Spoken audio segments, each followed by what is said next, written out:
Здравейте, от аз Сервис Караванов. Днес ви представяме реставрирания двигател на ГАЗ-13 Чайка. Успяхме да го запалим преди няколко дена. Мотора работи над 20 часа на стенда за изпитания и вече е абсолютно готов за поставяне в купето. Нека да му чуем и гласа.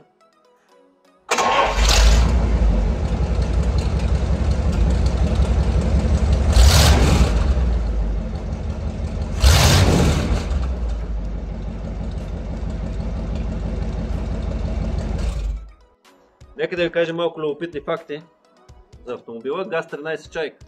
Нейният предшественик ГАЗ-12 Зим. След нея има още един модел на Чайка ГАЗ-14. Произвеждани са в заводите на ГАЗ. Общо са произведени 3100 бройки, като в момента на отчетност се водят 1200 останали. Дизайнът е заимстван в много голяма част от американския производител Packard. Два варианта на произвеждане – луксозна лимузина и 20 бройки кабриолети, от които 20 бройки 3 са произведени в розов цвят за курорта Сочи. Двигателя и скоростната кутия, особено двигателя, на външен вид много прилича на камионския двигател от ГАЗ-53, но реално има и много големи разлики. Като например двойния карбуратор събран в едно тяло, автоматичната скоростна кутия. Мощността е повишена на 5500 кубика, 192 конски сили. Двигателя и скоростната кутия бяха напълно реставрирани от нас, като по тях бяха сменени много неща.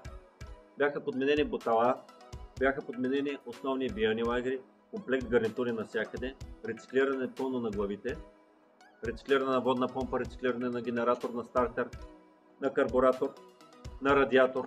Абсолютно всеки един компонент беше пипнат, оправен, лъснат и готов за движение. Скоростната кутия имаше много проблеми. Успяхме да я реставрираме на 100% и да я накараме да работи чудесно. Може да видите в следващите кадри преди и след. И след това, ако ви е любопитно, може да видите как работи на стенда.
Ако ви е харесало днешното видео, цъкайте камбанката, абонирайте се, очаквайте следващи видеа от нас.